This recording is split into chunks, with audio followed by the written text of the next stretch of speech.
హైదరాబాద్, సికింద్రాబాద్, సైబరాబాద్ల వరుసలో 4గో సిటీగా ఫ్యూచర్ సిటీని అభివృద్ధి చేయాలన్న సీఎం రేవంత్ రెడ్డి దార్శనికత దిశగా అడుగులు పడుతున్నాయి.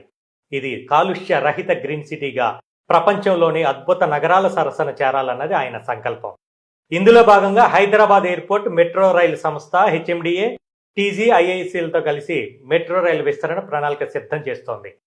ఫ్యూచర్ సిటీకి అనువుగా గ్రీన్ కారిడార్లను అభివృద్ధి చేసి అంతర్జాతీయ విమానాశ్రయం నుంచి త్వరితగతిన సులభంగా ఫ్యూచర్ సిటీకి చేరుకునే ప్రణాళిక ఉండాలన్నది ఆకాంక్ష.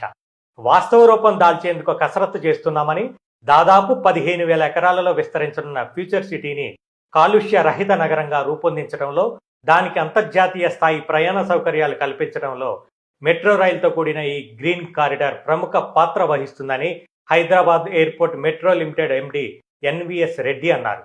ఆదివారం ఎయిర్పోర్ట్ నుంచి మీర్ఖాన్పేటలో నిర్మాణంలో ఉన్న స్కిల్ యూనివర్సిటీ వరకు మెట్రో కారిడార్ డిపిఆర్ తయారీ కోసం జరుగుతున్న సర్వే పనులను ఆయన పరిశీలించి అనేక సూచనలు చేశారు.